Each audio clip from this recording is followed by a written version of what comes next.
I per què les arrels són tan resistents i per què perviuen tant de temps. Això és un poc misteriós, però jo crec que és la continuïtat, el creixement de la vida. No es creix sobre el no-res, es creix a partir d'alguna cosa, no? Creixem partint de la terra, que toquem aquesta terra que ja fem, que no en tenim altra. Sempre recorde aquestes històries de casa, sempre havien de tirar endavant, tots els dies alçaven a treballar, era gent en uns valors de moltíssim treball, de moltíssima resistència, d'una capacitat d'inventar-se i reinventar-se impressionant. Eren persones sàvies i no sabien ni llegir ni escriure. Una memòria com un tísic. Oracions de 20 minuts, de mitja hora, i tot estava allà, tot estava allà en el cap. El que em diuen a mi és que saps moltes coses, claro, porta 40 i pico d'anys. Això és com una gotera que ahí tiqui-tic, va fraguant, i va fraguant, i va fraguant. En la cultura popular, en la cultura dels llauraors i les llauraores, la manera de fer les coses, la manera de sembrar, és que és extraordinari.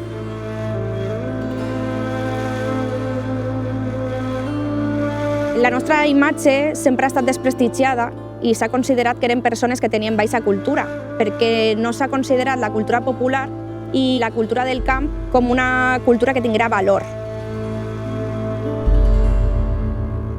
Què està passant? És quan me vaig donar compte que hi ha moltes històries silenciades, que hi ha moltes coses que no interessa que se sàpiguen, que hi ha molta lluita darrere, que ho fem nosaltres o no es fa.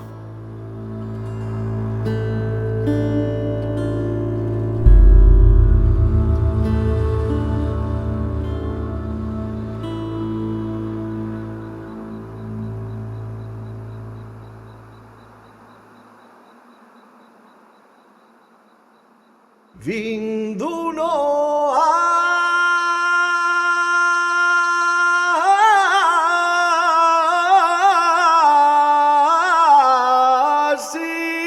un desert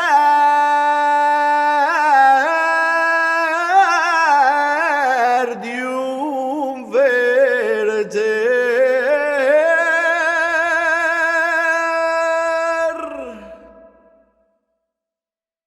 Illes de poble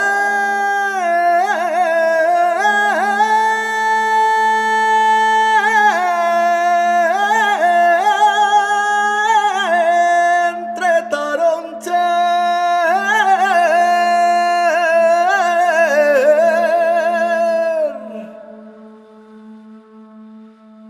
Vinc del que ensenya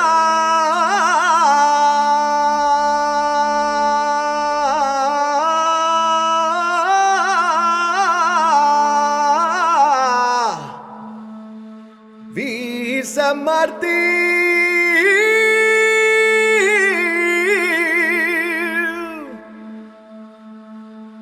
La terra sagrada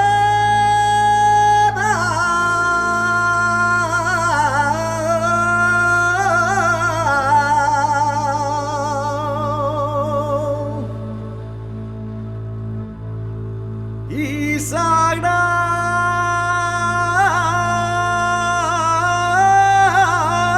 els seus fruits.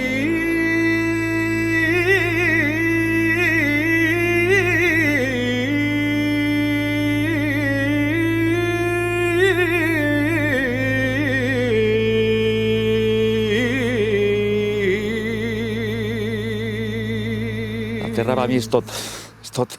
Per mi la terra és la base, Entonces, una casa, si no té bona base, no hi ha... se cau després. Entonces, la terra és a partir d'ahí ve tot. La gent ens ajudava molt quan hi havia que pelar panís per la nit de les tertúlies, jo me'n recordo, perquè a mi m'agradava molt sempre escoltar la gent major i tot això, jo disfrutava i per això alguna coseta se m'ha quedat, però que no hi havia televisió, no hi havia ràdio, no teníem notícies de res, vol dir que era el dia a dia de lo que passava en el mas, vol dir que la gent se col·laborava molt. De la terra Es que de mis abuelos y mis padres también eran de trabajadores de la huerta.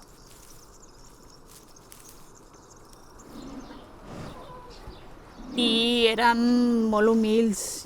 En aquella època era una vida molt dura i molt solitària de mas en mas.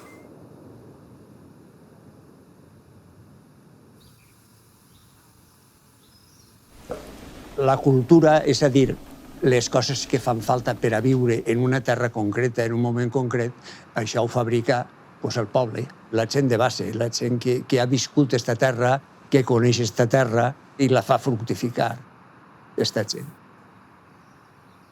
Els llauradors han mantingut la llengua, han mantingut la història, han mantingut, però també els mestres i les mestres.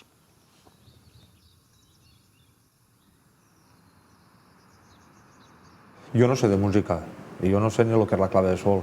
I jo m'ho he ensenyat conforme se ho ensenyava la gent, però és que, claro, són ells. Jo, si tinc 200 cintes, supongam, el 85% dones. Els homes també, alguns romans, algun cant de batre, no? El cant de llaurar, el cant de faena.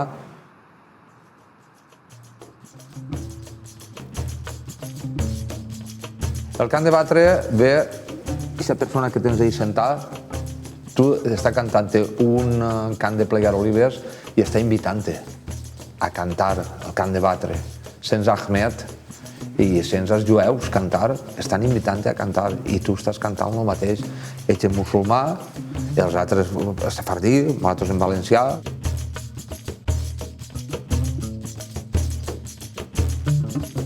Es que m'ha passat a mi un dia l'orquestra de Botifarra està a cantar. Jo m'he quedat així, està borranant, Botifarra està cantant. I jo dic, aquesta música me suena. Esa la melodia, el mateix de la melodia, el que tinguem nosaltres, me suena molt. Esta nit no dormir jo, no van a dormir. Quan s'ha acabat la festa, entré a la casa jo, m'agarra el violín, enseguida. I van a repetir el que diu ell, que diu Botifarra, però de la melodia d'ell, però la paraula és la meva, és el mateix que cantàvem nosaltres. Així que recordes, Pepe, no? Pues... Ahmed em va dir un dia, quan el vaig conèixer, quan te sent cantar a tu, sent cantar al meu poble. Això és fort, eh?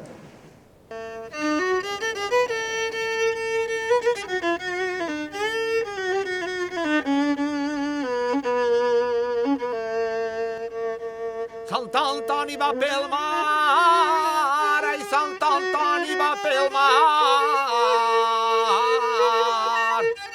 Oh! En una barqueta nova.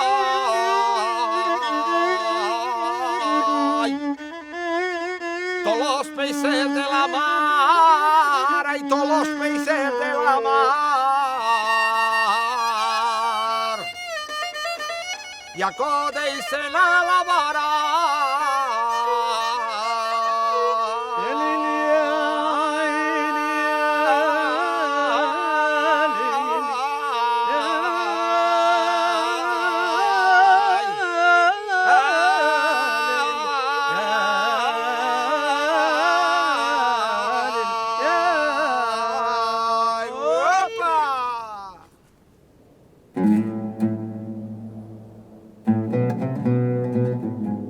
Jo te dic una cosa, la història dels moriscos.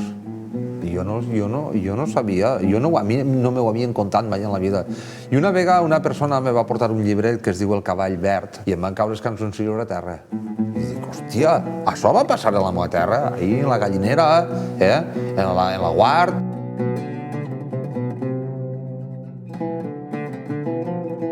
Mira, fa 2 anys Ahmed i jo anem a Dénia i jo expliqué alguna coseta sobre el tema dels moriscos i va dir un home, diu, me ha gustado mucho pero todo eso no lo tenías que decir porque eso es la mano negra de València, d'això, pues s'ha d'explicar, perquè jo, quan era xicotet, no ho sabia i jo vull que la gent s'entere. Pues eso no lo havies de decir, pues vostè pensa el que ho diga.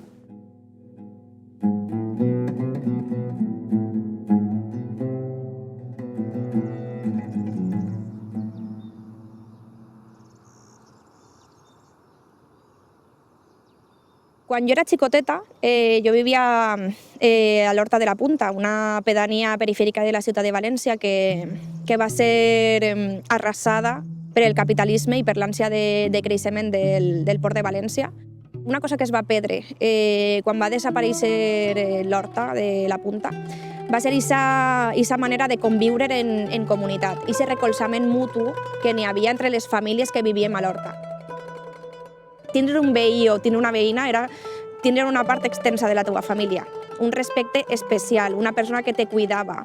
Jo me quedava a menjar amb les veïnes, ma mare se'n podia anar de casa només dient-li a la meva veïna la xiqueta se queda soles en casa, tira-li una ullà, no?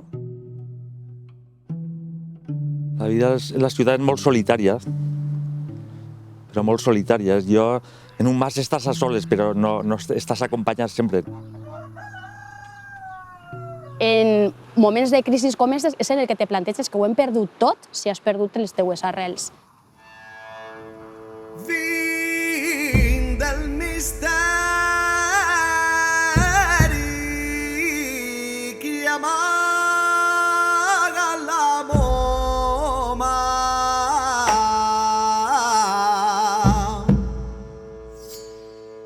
Jupetins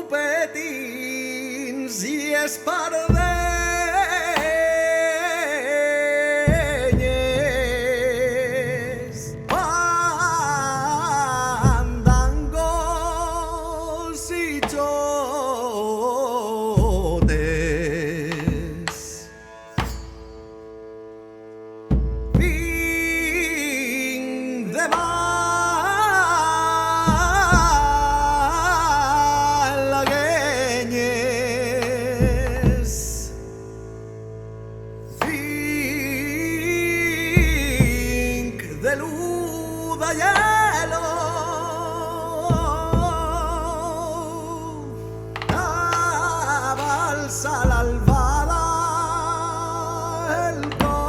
botifarra. I soc aigua i soc flama, elements sempre en guerra. L'arma i l'escut de la nostra terra.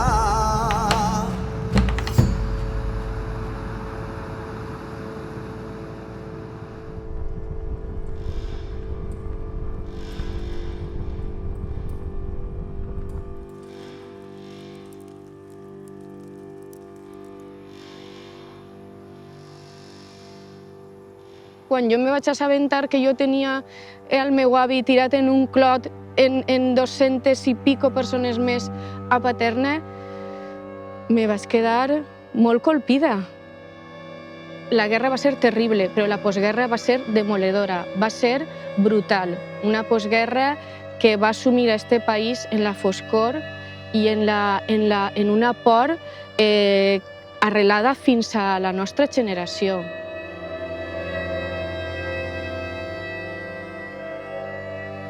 Mon pare tingué que deixar, mon pare, la meva àvia, tota la família, deixaren Picanya per anar-se'n a Xirivella, perquè allí estaven morint-se de fam. I el meu pare, quan anava a l'escola, no tenien prou en haver-lo empresonat i després assassinat. A mon pare el varen rapar. Imagineu un xiquet en 8 anys, en aquesta situació de sobte, ton pare desapareix, l'empresonen, no saps ben bé per què, damunt te marquen i t'arruïnen la vida. Però i les filles? Quantes filles estic coneguent ara que damunt que havien assassinat o empresonat en aquest moment a son pare les posaven a servir i a servir moltes vegades en cases dels que havien denunciat?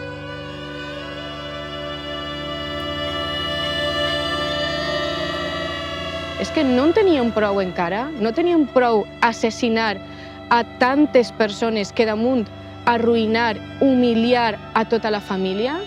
I això era la pràctica habitual.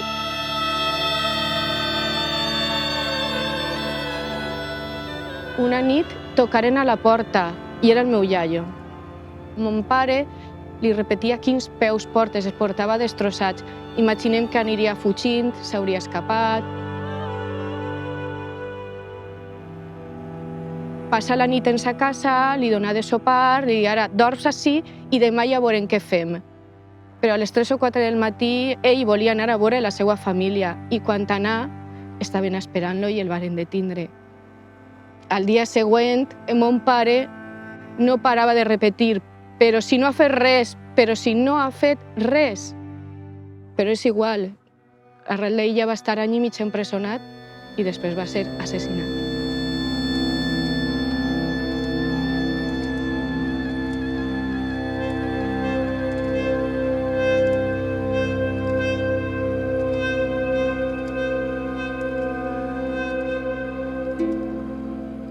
Quan vingui el franquisme, en la depuració, que hi hagué una depuració espantosa, tots els mestres, tots hagueren d'explicar-se.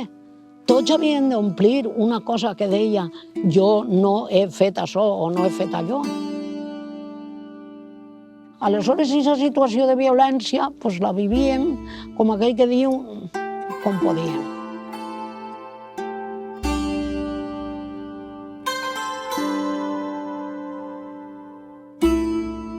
El valencià no existia, i punto. No existia en l'institut, no existia en l'escola, i no existia. I el que parlava en valencià ho tenia fotut. I això és una de les causes per les quals els valencians ens hem passat al castellà sempre, i als fills, aprèn el castellà, perquè si no, no triomfaràs. Tota aquesta misèria que han tingut en tants anys ha sigut un desastre per al valencià, per a la llengua, que s'ha empobrit i s'ha fet secundària, i per als valencians, perquè si tens una cosa genuïna, pròpia, i l'abandones, ja no eres el que havies de ser. Mon pare tenia puesto en el Mercat Central. En ma casa han sigut llauraus tota la vida i amb molta honra. I me recordo un dia que me'n vam anar mon pare, ma mare, i jo era molt xicotet, me'n vam anar a València. Ma mare el primer que feia quan arribava a València és anar a veure la Mare de Déu. Toca, festa. Mon pare li dia a ma mare xicona, li diu, xicona, agarra el xiquet i vés-te'n a casa que jo encara tardaré. Arribem a l'estació del Nord per tornar-nos a Xàtiva i ma mare se'n va demanar el bitllet, s'encara allí i li diu, escolta, volia un bitllet o dos per tornar a Xàtiva. Com? Que volia, ma mare, que volia un bitllet per anar a Xàtiva. Diu, no l'entiendo. Diu, com que no? Ma mare, com que no m'entén de mi? Estem en València, jo parlo en València. Li va donar el bitllet. Jo no sé el que li diria, però jo me'n recordo, i jo després, quan ja em vaig fer més major, li vaig dir a ma mare, li vaig dir, mare, tu no saps que t'haurem pogut denunciar? Diu, a mi m'és igual, a mi no em xafa ningú. Ojo, Això va fer ma mare.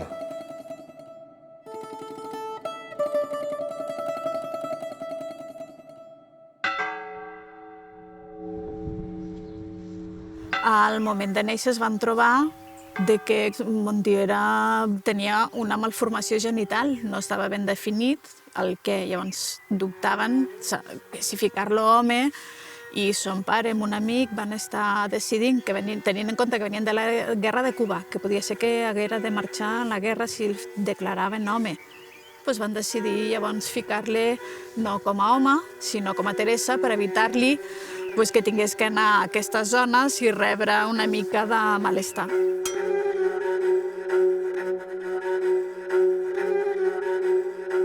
I allí era la lluita de que, com a tots els masos, que si tenien una mica de gallines, una mica d'hort, uns feien de pagesos, els altres, ell li va tocar fer de pastora.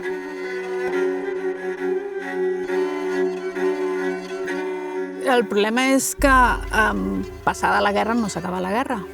I a la zona dels ports i del Maestrat va ser una de les zones més dures i amb més problemes i més represaliats.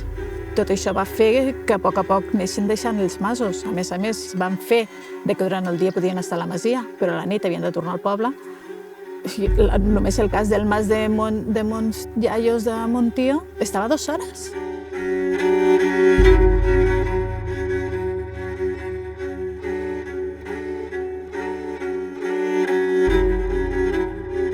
tot això va ser molt cruel i dur i va fer que a poc es anés tancant i la gent anés marxant dels masos. Els masos ens van obligar, pràcticament. Nosaltres, de la zona nostra, van ser els últims, pràcticament els últims que vam abandonar, perquè mon pare se resistia, que no volia eixir d'allí. Ens van acorralar, així de clar. Entonces, molt difícil, la veritat, molt difícil. Volien que la gent s'amontonara en una ciutat, tots controlats, i entonces ja és més fàcil de dominar el ramat, ja que dic jo, saps?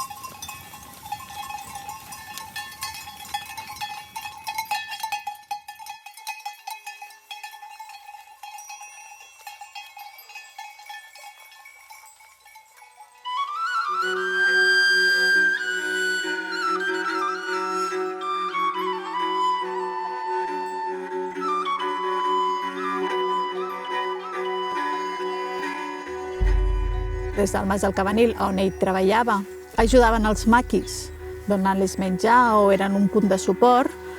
Van agafar l'amo del Cabanil i el van torturar, el van fer les 1001 animalades i el van matar. Això mon tio em va ser present. I llavors, anant cap al mas, pel camí se va aturar un maqui i li va dir: no vagis, perquè t'estan esperant. Amb ell, el teu amo ja l'han matat i el següent, si t'agafen, seràs tu, vinem nosaltres.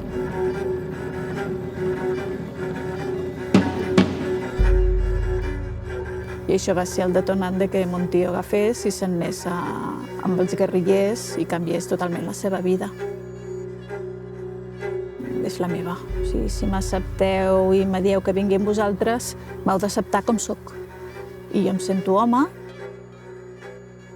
Dins de la duresa, jo sempre he pensat que en aquest moment, que per ell va ser una alliberació, va ser una identificació d'ell mateix.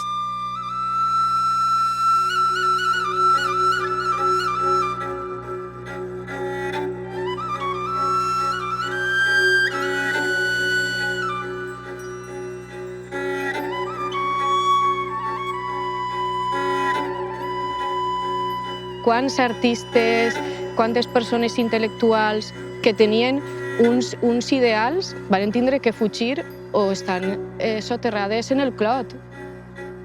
Milers. Era una crueltat immensa, terrible, que dius, és que hem de posar-los veu, hem de posar-los cara, hem de deixar-los que siguen invisibles, perquè eren tantes vides, tanta gent, que hem de treure-los. És que jo somie en treure el meu avi i a tots els que estan en ell. El que vull és que, a part d'això, després, que anem més enllà, que se sàpiga en el món, que així passa i qui s'atrevisca a negar-ho, és que és increïble, és que no sé com tenen valor. Nosaltres som la història viva.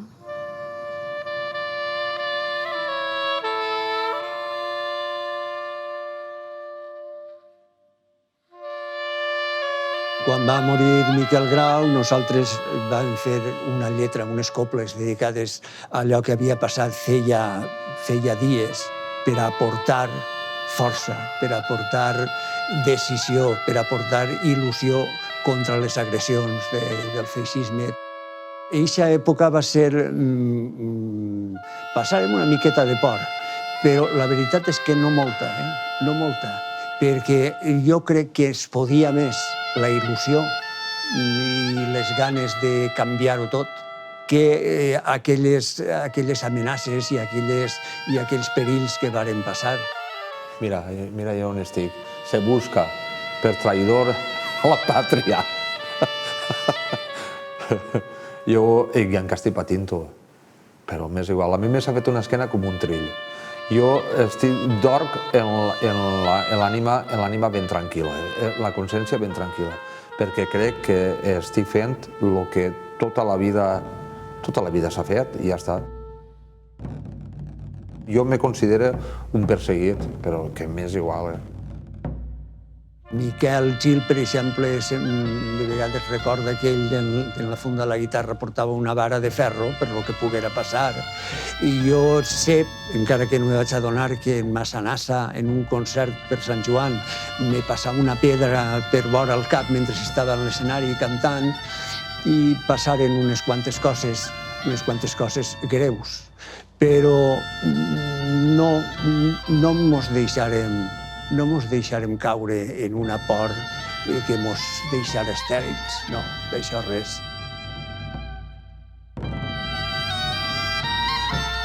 En aquella època vam viure els dos extrems.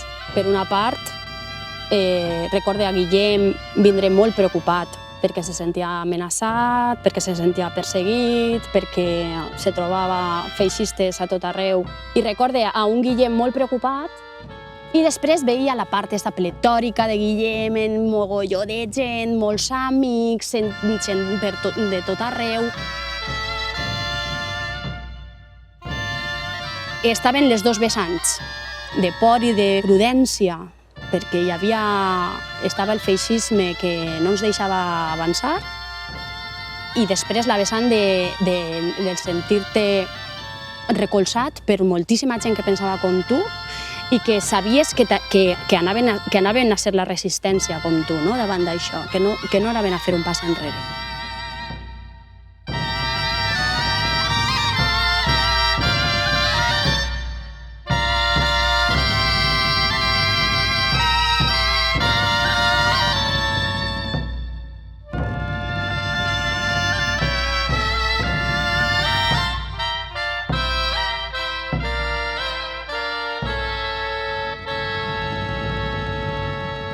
Jo me vaig criar a València ciutat en els temps del feixisme. Jo he tingut una educació feixista, per tant, una educació que ha rebutjat el país, que ha rebutjat la llengua, ha rebutjat la cultura, i m'ha costat descobrir el país, descobrir la terra, descobrir les persones i revalorar-ho tot, tornar a reciclar tots els meus valors, tornar a revalorar-ho i per fi donar-me compte en quin país visc, de qui soc, a on estic i quina és la meva gent realment.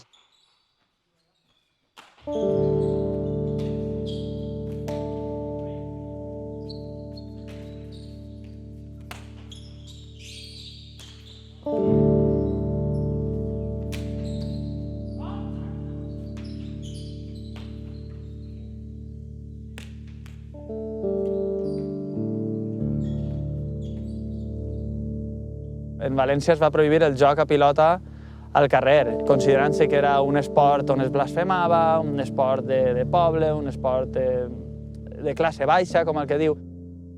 I a dia d'avui encara es celebra el Dia de la Pilota Valenciana, es celebra en una partida a la plaça de l'Ajuntament i es celebra el poder tornar a jugar al carrer a pilota després de les prohibicions durant molts anys. La pilota és temps ancestrals, que diuen. N'hi ha registres de l'antiga Grècia.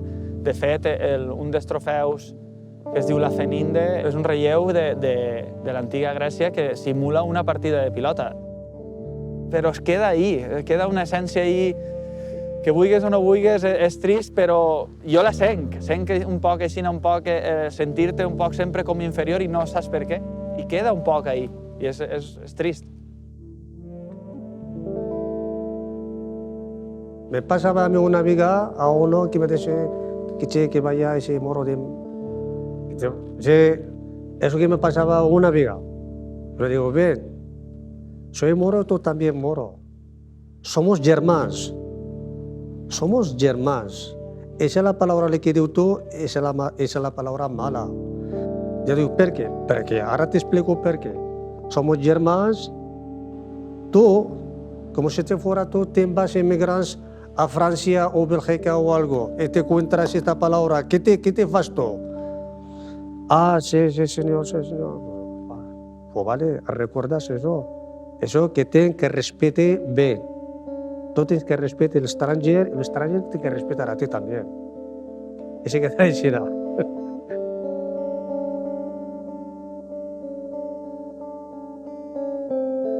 Hi havia una alqueria en el Pouet on vivia un colombaire. No? Tots els dies soltaves coloms i els coloms tornaven a casa. I un matí se'n va anar a vendre la tira de contar a Mercavalència i quan va tornar la seva alqueria estava en terra. L'havien expropiat i ell no ho sabia perquè era arrendatari i els amos no l'havien avisat. No? I cada dia tornar a treballar en els seus coloms, els soltava 3 o 4 carrers més cap allà. No? Llavors els coloms no tornaven. Els coloms se n'anaven al fil de l'electricitat d'on havia estat sa casa. No? Tant era l'obsessió dels coloms per tornar a sa casa que arribaven a morir-se de fam. I parlant d'esta situació i del fet de que quan ens expropiaren de la punta ens varen convertir en nòmades, la gent de l'Horta ens passa això, que som un poquet com els coloms. Sempre volem tornar a casa, no?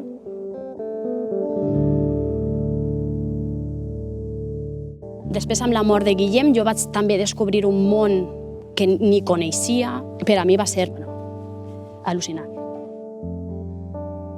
Jo tenia que pair-ho amb l'assassinat del meu germà.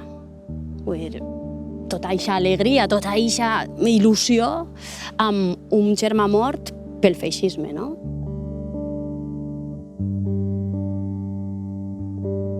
Les dues combinacions havien d'entrar dins de la meva vida d'alguna manera i saber que el feixisme estava i que no podíem rendir-nos davant d'ell. La por, no?, a que ens poguérem fer alguna cosa estava ahí. Per una altra banda, sabies que la gent com tu te recolzava, la família de fora, la que te fa veure que això mereix la pena i que estan ahí per al que fa falta, no? I que te recolzen i que són els que mos han fet seguir endavant en tot això i que tot paga la pena. Tot l'esforç paga la pena. Vinc d'una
impossibles.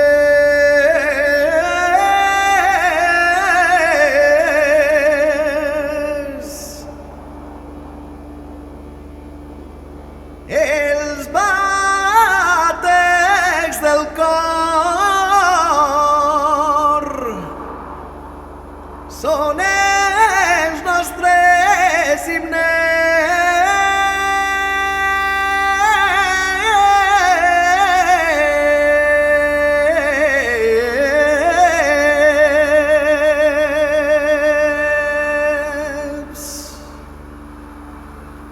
Per molt que bufa el vent no s'apaguen les estrelles.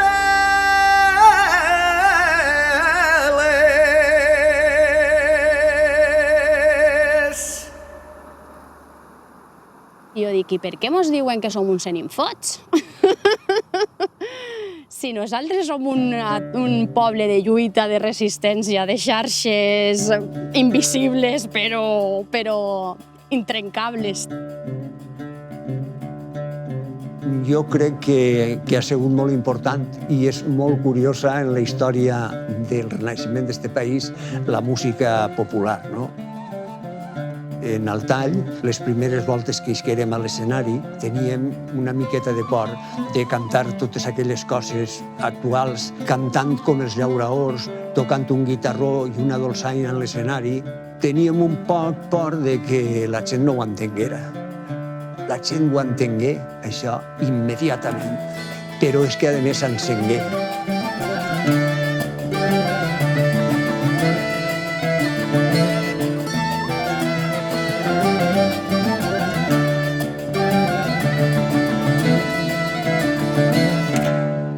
Quedava el tio Batiste, la tia Maria la Fornera encara viu, està ja molt velleta, la tia Maria la Fornera, la tia Tere la Monjo, la tia Pepica la Soldaeta, la tia Fina, ja dels últims, no?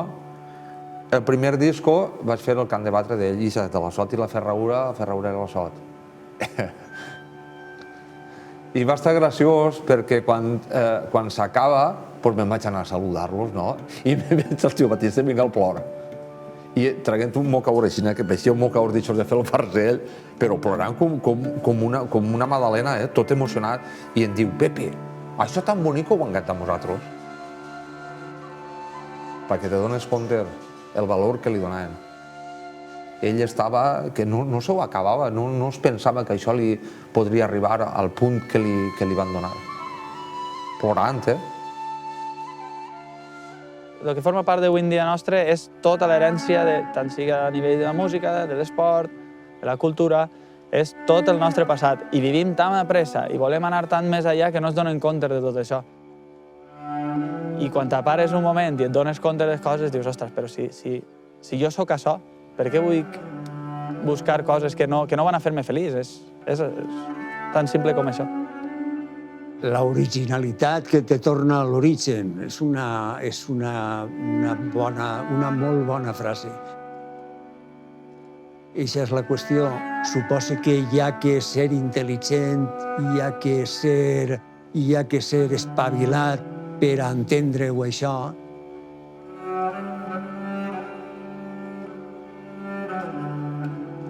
En un moment en el que no saps si el dia de demà vas a poder anar al supermercat a comprar res. Si no saps si el dia de demà vas a tindre ni tan sols un treball. No saps si el dia de demà, què ens queda? La terra. Ens queda la terra, ens queda les mans, ens queda la saviesa popular. El camp sempre és una escola d'uns valors d'esperit de sacrifici, un poquet que fa falta en la vida, d'un poc cooperació, de contacte i el respecte per la natura.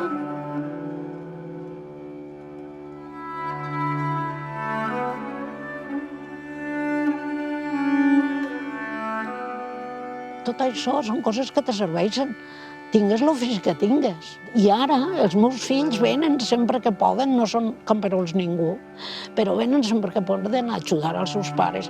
I és com si fos un aprenentatge també per als nostres fills. I fins i tot el netet que ve també a l'Oliva ha vingut i tot. A mi m'agrada molt el tema del camp, també forma part de la meva cultura. M'agrada preguntar, m'agrada veure, ara per exemple, quan ve l'època de l'horta, m'agrada anar i sembrar les meves tomàquets, sembrar la meva horteta xicoteta per a casa. Soc feliç, m'agrada, són coses que fa sentir bé, em relaxa i m'agrada escoltar a la gent major. La gent major, en aquest cas, que passa pel costat del meu camp, faig una xerradeta i jo, en tot el tema soc ignorant. M'agrada preguntar, m'agrada que em diguen. Tots els dies me'n vaig anar alguna nou a casa i algo supersorprenent, que dius, ostres, com no preguntem més coses? Pensem que aquestes persones que ho sabem tot nosaltres, però si no sabem res, realment, i en aquests aspectes molt més.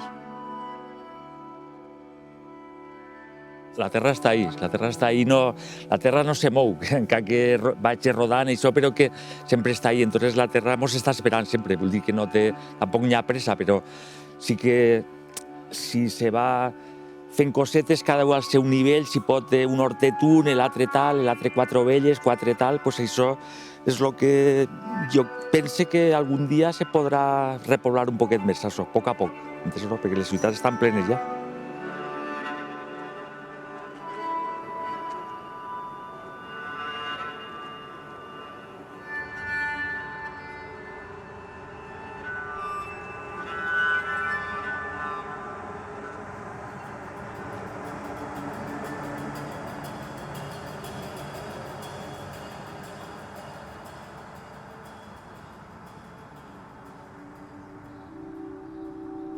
Ara sí que le xoca un poquet més, perquè veu les orejas al lobo, que dic jo, saps? Però que vull dir que així estem, vull dir que la terra està esperant, sempre. Patisques, que tornarà. És precís, és precís.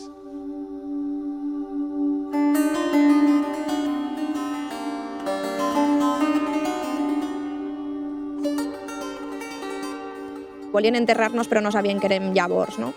I això va passar un poquet a la punta. Es va posar la primera llavor que ha fet créixer i ha fet néixer tota una estima per l'horta i tot un moviment de defensa per l'horta i per el nostre territori.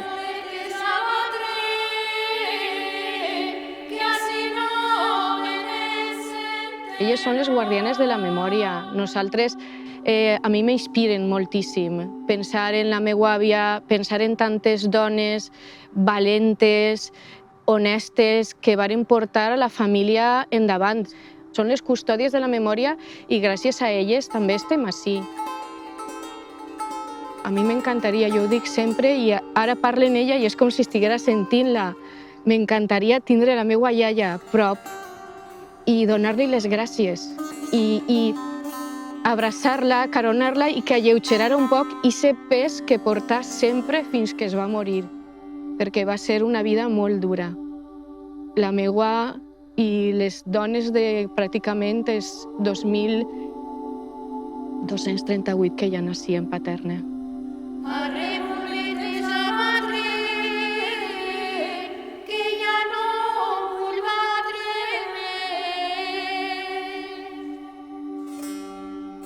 Com jo parlo de la família, mai me preparo res. O sigui, explico.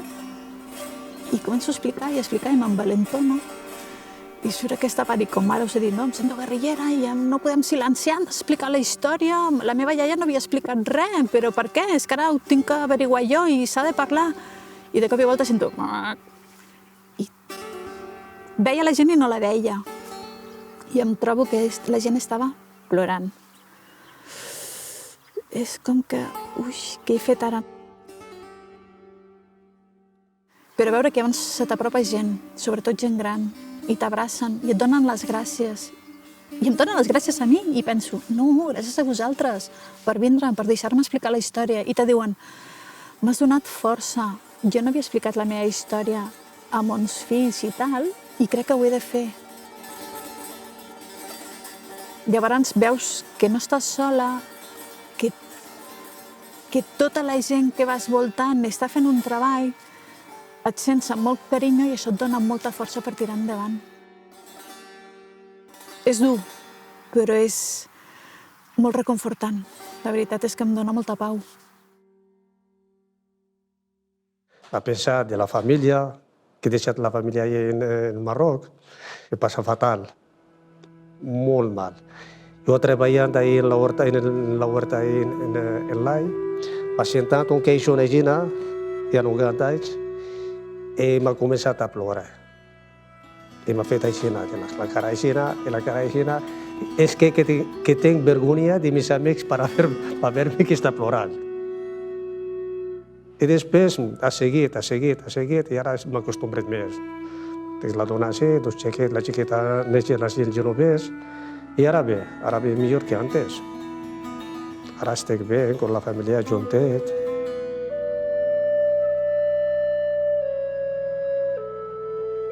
I són amics del cor, no és amics de la llengua sol, no, és amics del cor. I Botifarra és bon amic del cor aquí. Com ens cuidem, com ens comportem entre nosaltres, com cuidem el territori, com cuidem els que alimentem. com ho cuidem tot.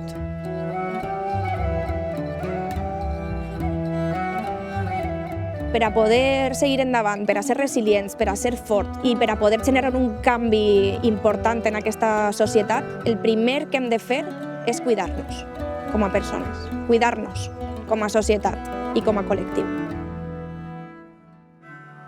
La mort de Guillem va ser molt colpidora i ens vam sentir molt febles, no? I vam pensar que en aquell moment Guillem podíem haver sigut qualsevol de nosaltres.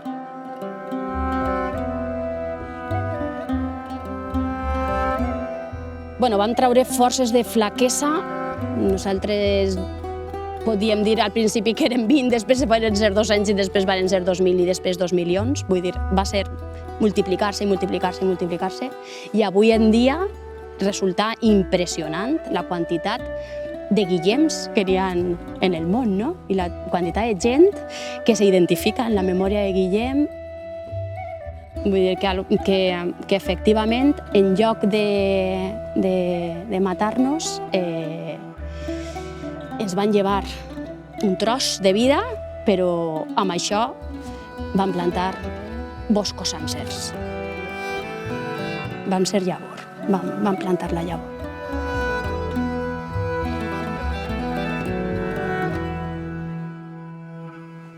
Clar que sí. I sabeu qui és la llavor? Vosaltres. Jo ja sóc una poma podrida, però la llavor sigueu vosaltres, la gent jove i la gent més jove. I anem a continuar en els seus somnis, anem a continuar a seguir el que ells es varen deixar pendent, el que es varen tallar, el que no es varen deixar, el que varen voler soterrar, invisibilitzar, per això es mataren, perquè no volien que quedara res d'ells. Però bé, és que la llavor està així i nosaltres estem així. Quan una llavor forta està en la terra, floreix.